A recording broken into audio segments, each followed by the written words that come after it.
The lock on my front door had been changed for 6 days before my brother-in-law showed up anyway. He knocked like he owned the place, 3 slow, confident knocks, the kind that assume the door is already opening. I looked through the peephole first, stood there for a second longer than I needed to. Then I opened it, just enough, keeping the chain on. "Hey," he said, like we'd run into each other at the grocery store. "You got a minute?" I didn't answer that. I just looked at him through the gap. He smiled. The kind of smile that's been working on people his whole life. "Come on, it's cold out here." "I know," I said. And I closed the door. That moment, 3 seconds of his face going from relaxed to something else, that's where I need to start. Because nothing that happened after that would make sense unless you understand what came before it. And what came before it was 31 years of me being the one who kept everything together so everyone else could fall apart in comfort. My husband's family is what I'd call high-performance dysfunction. From the outside, they look like the kind of family that gets photographed at Christmas and sends cards. His mother bakes from scratch. His father coaches Little League even though the kids are grown. They have a lake house in Michigan. They donate to things. They're very good at looking like a unit. What they actually are is a family that built itself around one person, my brother-in-law. I'll call him what he is, the protected one. The one with the easy laugh and the big plans that never quite materialize, and the way of making every room feel like it was waiting for him to arrive. His mother once described him to me as charismatic. His father described him as the kind of guy people just want to follow. What I would describe him as is this: a 42-year-old man who had never, in the entire time I'd known him, faced a single consequence for anything he had done. His name is not something I'm going to say. I'll call him what he was in my house, a guest, one who overstayed. My husband and I had been together for 9 years, married for 6. We had a daughter. She was 8 when this happened, and she is the reason I'm telling this story, because what my brother-in-law did, he did to her, and what my in-laws did afterward, they did to protect him. And what I did in response is what I want people to understand. My daughter's name is Nadia. She's quiet the way still water is quiet. There's a lot going on underneath, but you have to be paying attention to see it. She been saving since she was 5. Literally saving. Birthday money, chore money, the $20 from the tooth fairy that she immediately put in a jar labeled "My Money" in purple marker. When she was 7, she asked me to help her open a savings account. Real one, at a real bank.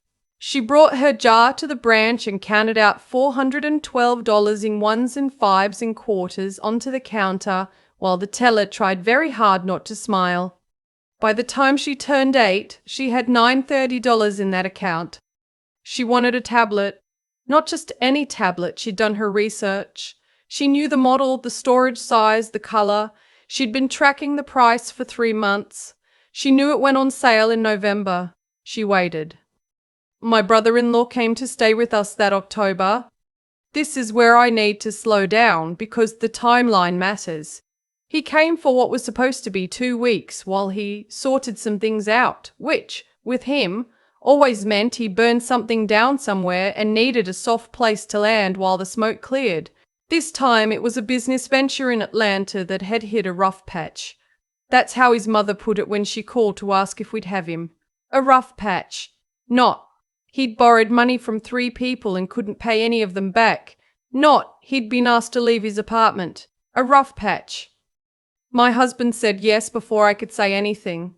That's not a criticism of my husband. He loves his brother, and his brother is very good at making the call right before dinner, when you're distracted and tired, and the yes comes out before your brain catches up to your mouth. So he came. He was charming the way he always was. Helped with dishes, played with Nadia in the backyard. Told her she was smart, which she is, and she lit up the way kids do when adults notice the things that matter to them. He asked her what she was saving for. She told him about the tablet, about the November sale, about how she'd been tracking it on the Target app. He said, "That's so cool, kid. You're going to love it." She grinned so hard it looked like it hurt. 3 weeks later, he was still there, and Nadia's savings account had been accessed twice. I didn't know at first. The alert came to my email because I'm the secondary account holder, the one she added when we set it up so I could help her if she needed. The first alert I almost dismissed. I thought maybe Nadia had tried to do something online and I'd just forgotten. The second alert came 2 days later. $150, then $240. I sat in my car in the parking lot of the grocery store and read that second email 4 times. She hadn't touched the account. I knew she hadn't because she would have told me. Nadia tells me everything. She's that kind of kid, or she was then, and I've worked hard to be the kind of mother who doesn't make that a burden for her. She would have come to me first. She always did. I went back through the alerts. Both transactions had been made via the debit card attached to the account. The card that Nadia kept in her purple butterfly wallet in her top dresser drawer. I sat in that parking lot for a long time. I want to be honest about what I felt in that moment because I think people expect anger right away and I didn't feel that yet. What I felt first was a very particular kind of cold, like the kind you get when you realize something has been true for a while and you just didn't know it. Like the problem isn't the moment you found out. The problem was everything before. I didn't say anything that night, not to my husband, not to anyone. I made dinner. I watched my brother-in-law help Nadia with her math homework at the kitchen table, and I watched his face, which was easy and warm and completely untroubled, and I felt that cold feeling spread all the way to my hands. The next morning, I called the bank. I asked them for the transaction details, the location of the purchase, the time. Both transactions had been made at a convenience store 3 blocks from our house, in cash. Card was used in person both times. Nadia had been in school. My brother-in-law had not been anywhere he could account for during either of those windows. I knew this because he'd texted my husband at noon one of those days asking if we had cereal, which meant he was home, which meant he'd been home, which meant he'd gone upstairs to her room and taken her wallet and used her card like she wasn't a real person with real money that she had earned. I still didn't say anything. I know some people will read that and think, why? Why didn't you confront him immediately? Why didn't you tell your husband? Here's why. Because I'd seen how this family handled things before. I'd watched them circle the wagons around him when the Atlanta situation first came up. I'd watched his mother reframe a story about him failing to repay a loan as the economy being tough on entrepreneurs. I'd watched his father say, "He means well," enough times that the phrase had lost all meaning to me. I knew that if I said something without proof, without something solid, something they couldn't talk around, I would become the problem. I would be the one who was making things difficult. I would be the one who didn't understand family. I'd been that one before, and I was done doing it unprepared. So I kept my face neutral and I kept my voice normal, and I went back through every email notification I'd ever received from that bank account. I printed them out. I downloaded the transaction history. I bought a plain folder at CVS, the cheap kind manila, no label, and I put everything in it and I kept it in my car. Then I checked Nadia's wallet. Her card was there, but her emergency 20, the one she always kept folded behind the card slot, was gone. She noticed it herself that weekend. She came to me, her face confused and a little embarrassed, the way kids get when they think they might have done something wrong but can't figure out what. "Mum," she said, "did you take my $20? I thought it was in my wallet, but maybe I forgot." "No, baby," I said, "I didn't." She nodded slowly. "Okay, maybe I miscounted." She didn't look convinced. That was the moment it stopped being something I was handling alone. That was the moment it became something else. I told my husband that night.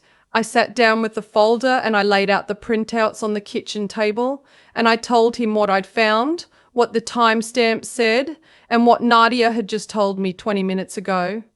He went very still.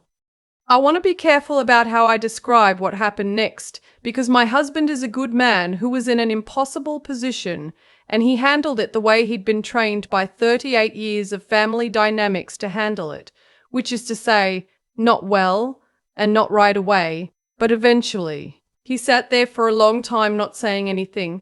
Then he said, "Maybe there's an explanation." "What explanation?" I asked.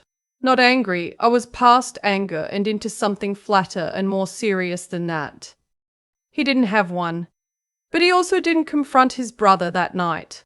He said he needed to talk to him, and he did, the next morning when I was at work. And what happened in that conversation, what his brother said, what my husband said back, I found out about later. What I found out was this. My brother-in-law said he'd borrowed the money.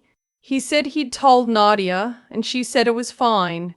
He said he was going to pay it back. He said Nadia had even helped him figure out how to use the card reader. My 8-year-old daughter, who had been saving since she was 5. When my husband called me on my lunch break to tell me this, there was something in his voice I'd never heard before.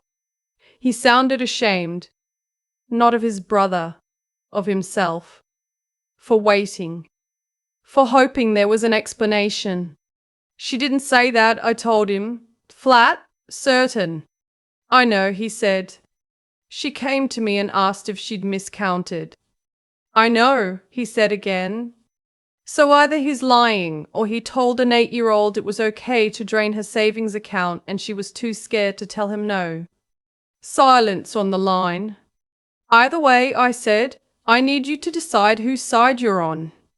That's not something I said dramatically. I said it quietly in the break room of the office where I worked, while someone was heating up soup in the microwave 4 feet away from me. But I meant every word of it. That afternoon, his mother called me. I let it go to voicemail. Then I listened to the message, which was warm and calm and completely removed from reality in the way that his family was always warm and calm and completely removed from reality. She said she'd talked to her son. She said she understood I was upset. She said that she knew he shouldn't have done what he did. And here she actually used that phrase, "what he did," like she couldn't quite make herself name it. But that he was going through a hard time, and that family takes care of family. She said she hoped we could work this out privately so that Nadia wouldn't be upset. Nadia, who had already noticed the money was gone. I called her back. "I appreciate you reaching out," I said, "but I want to make sure we're being clear with each other about what happened. He took money from a child's savings account without permission. He used her debit card, which was in her room, which means he went into her room and went through her things. And then he told my husband that she said it was okay." There was a pause. "He was going to pay it back," she said. "That's not the question I'm asking," I said. Another pause. "Nadia is 8. I don't think she fully understood." "She understood," I said. "She came to me and asked if she'd miscounted her money. That's what she said. She thought she'd made a mistake because she's 8 and she trusted the adults in her house." I heard her take a breath. "I think we should talk about this in person, as a family." "Sure," I said. "But I want you to know, before that happens, I've already filed a report."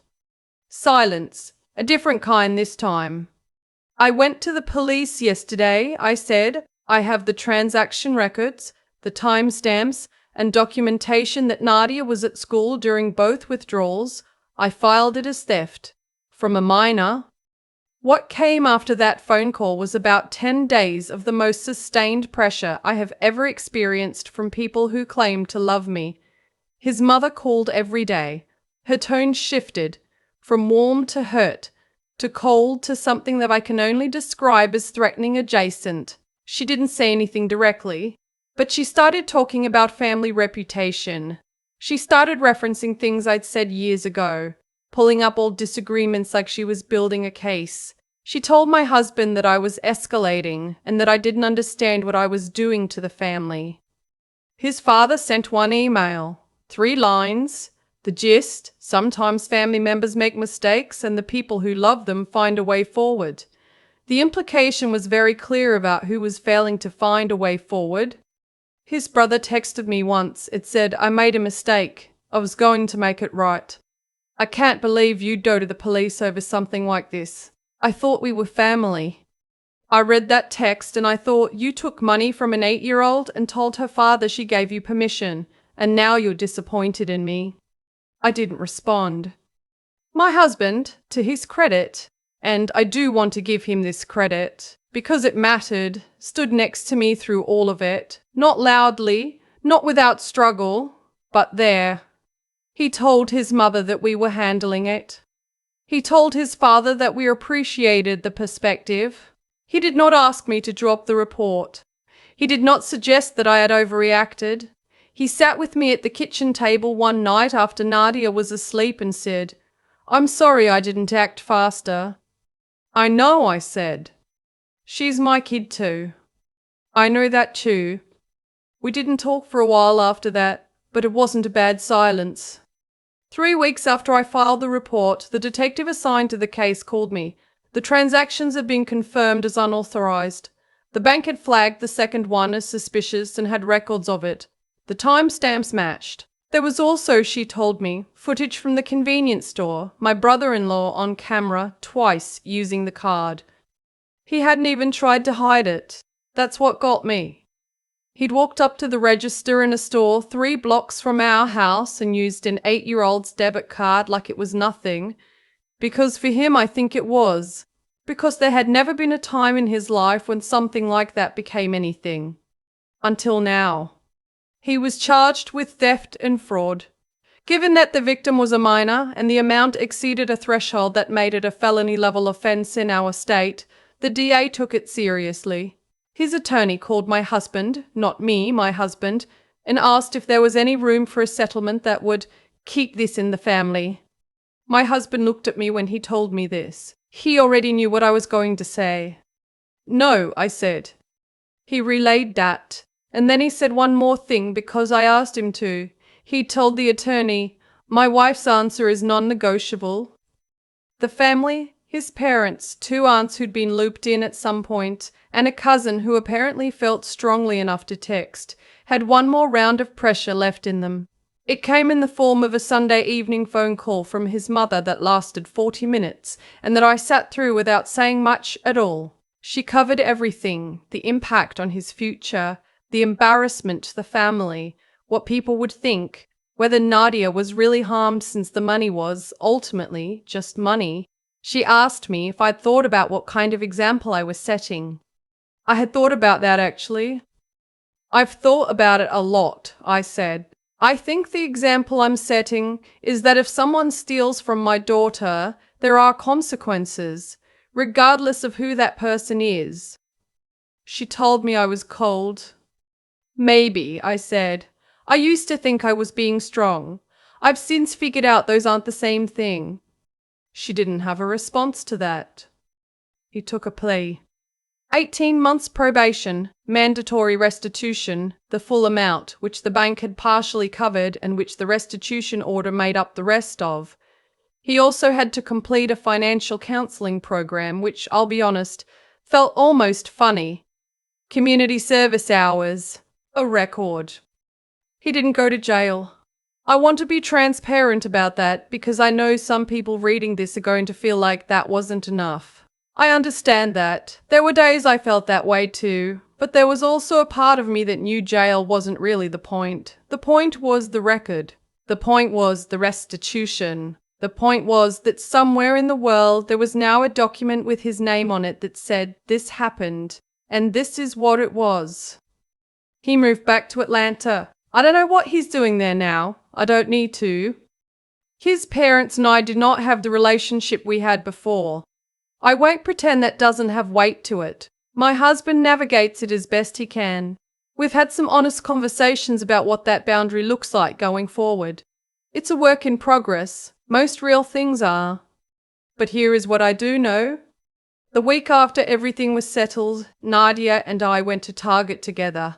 November sale, right on schedule. She had her account back in full, the restitution had cleared, the bank had made her whole, and she had the $930 she'd earned herself, plus the interest that had accumulated while all of this was happening. She picked a tablet she'd been tracking for 3 months. She carried it to the register herself. She handed the cashier her card, her card, from her wallet that was hers, and she paid for it herself. And when the receipt printed and the cashier said, "Have a great day," my daughter said thank you with the kind of certainty that kids have when they know they've earned something. We sat in the car in the Target parking lot before driving home. She was already trying to figure out how to get it out of the box. She looked up at me and said, "Mom, do you think I can make a YouTube channel?"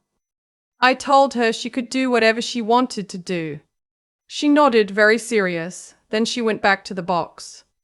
I sat there and watched her, and I thought about all the times I'd been told that I was the strong one, the one who could handle it, the one who didn't need to make a fuss. I thought about how long I'd believed that being strong meant swallowing things, absorbing them, taking the shape of whatever the room needed me to be so that everyone else could stay comfortable. I don't believe that anymore. What I did, going to the bank, making the copies, filing the report, holding the line, when every single person around me was telling me to let it go, that wasn't cold, that wasn't escalating. That was the first time in a very long time that I had chosen my daughter the same way she had chosen herself, carefully, with intention, with her whole heart. She's 9 now. She has 64 subscribers on that YouTube channel. She is, as far as I can tell, completely fine. That's enough for me. I keep coming back to the image of Nadia counting quarters onto the bank counter when she was 7, the teller trying not to smile, my daughter not noticing or not caring because she was too focused on getting the number right. That's who he stole from. Not an account, not a balance, a kid who had been paying attention to the world in a way most adults never bother to. I've thought a lot about why it went the way it did, why the whole thing unraveled the way it did for him and held together the way it did for us. And I don't think it's complicated, actually. He made choices that treated other people as resources. He looked at a child's savings account and saw a solution to his problem. He looked at my daughter and calculated that she was too young to push back. He looked at his family and knew from decades of experience that they would absorb what he did and redirect the blame. Every single one of those calculations was about what he could extract from the people around him. And for a long time, it had worked. What he didn't calculate was that I'd stopped being willing to be extracted from. I used to think that being a good daughter-in-law, a good sister-in-law, a good member of a family meant being the person who smoothed things over, the one who absorbed tension so the room could stay comfortable. I told myself that was strength. I told myself that was maturity. What it actually was, I've come to understand, was a habit of disappearing, of making myself smaller so that someone else's comfort could expand into the space I'd left. What this whole situation asked of me, and I mean really asked down to the bone, was something different. It asked me to think clearly when every person I was connected to was telling me to feel instead. Feel guilty. Feel disloyal. Feel like I was the one causing harm. And I had to be able to hold what I knew.